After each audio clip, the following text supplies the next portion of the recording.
All through summer down here in New Zealand, there's been a public information film reminding people about how to try and keep themselves safe from the risk of COVID.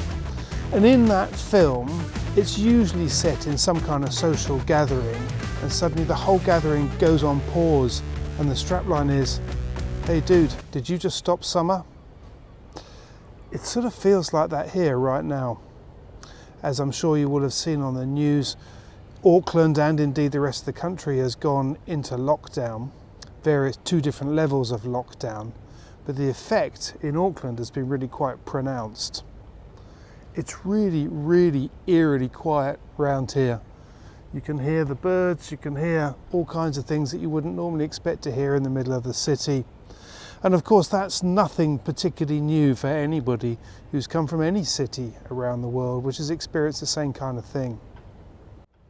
And along with the lockdown, of course, the postponement of the competition for this cup. Well, maybe not this exact one, but you know what I mean. The interesting thing is that the teams are actually allowed to go out and train.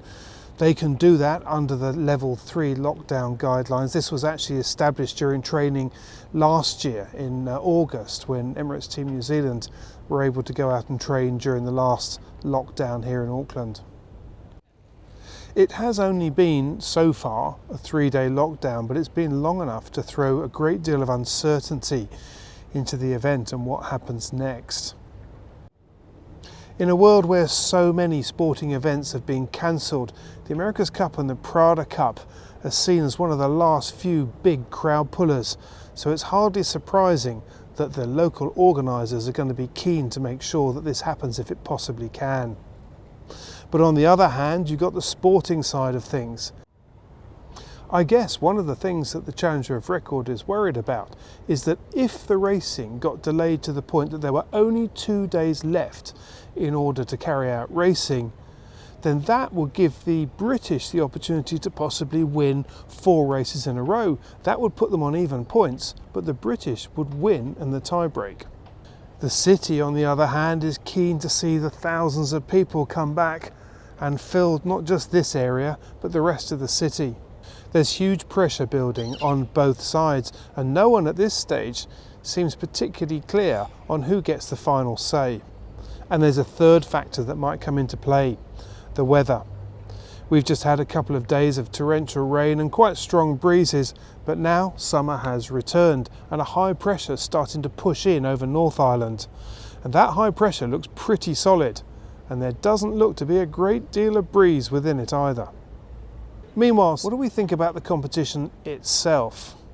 The British losing 4-0 to the Italians was really quite a blow. They must surely be pretty concerned. The big worrying thing from what I see is that whilst Ineos Team UK delivered a really impressive performance after their disastrous performance before Christmas, this event has shown that some of those weaknesses still exist. For a start, the light weather performance is really not entirely there. They fall off their foils sooner and then they really struggle to get back on them. The next issue is that whilst their boat is pretty quick, it seems to be at best the same speed as the Italians. And frankly, after watching the last couple of races, I'm not sure that the Italians don't have that little bit extra as well. It might be one thing getting ahead at the start, but can the British stay ahead? So what have they got to do? Well, bearing in mind this is simply a guess from me, but the one thing that I keep coming back to when I look at these boats is the importance of the sail plan, the powerhouse of the boats. Sure, the foils are important, but it's the sail plan that drives the boat. And I think it's becoming increasingly clear that Luna Rossa has a far more powerful sail plan than the British. It starts when you look low down in the sail plan of these boats. Luna Rossa has got a boomless mainsail. They've got a floating clew, in other words, which in itself can bring some kind of difficulties in controlling it. At least that was the original thought. But the reality is they seem to be managing that really quite well. And when you look at their boat in light weather conditions, look at how deep that mainsail is towards the foot and how beautifully and smoothly it's sealed against the deck. Compare that to the lower section of the British boat, of Britannia. She's got a boom running through it, a conventional style boom, and then sort of a deep foot that goes down and seals itself against the deck. But it appears that they're just not able to create quite as much depth in the sail at the bottom, and depth is power. Take it to the next stage and then start thinking about where the centre of effort of the sail plan is, and generally you want it low down to get that low grunt, so you've got less heeling moment and more driving force going forwards. And surely the centre of effort must be lower on Luna Rossa Prada Pirelli's boat than it is on Britannia. And there's another factor as well. If you look at some of the shots from the helicopter, particularly when they're going upwind in the last couple of races, Luna Rossa appeared to be able to get the head of their mainsail to open out way beyond the norm. In other words, they were not only spilling breeze out of the top and generating the power low down, but they were actually creating positive righting moment by over-rotating the head of the sail and basically pushing the top of the mast up to windward.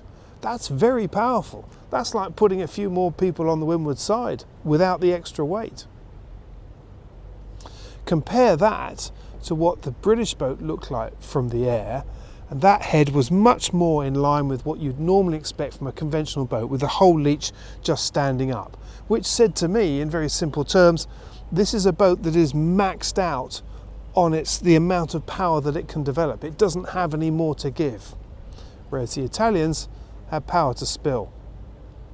And that must surely be a very worrying thought for the British, because this isn't a problem that's just cropped up. That's something that's been there since they arrived here. And they've had a lot of time in which to change things, but it would appear that they haven't changed that. Of course, at the end of the day, with Ben Ainsley's record and indeed the depth of talent and knowledge and expertise in the team, you won't find anybody here who's writing them off. A comeback's always possible. History's proven that. But it's certainly getting a lot harder.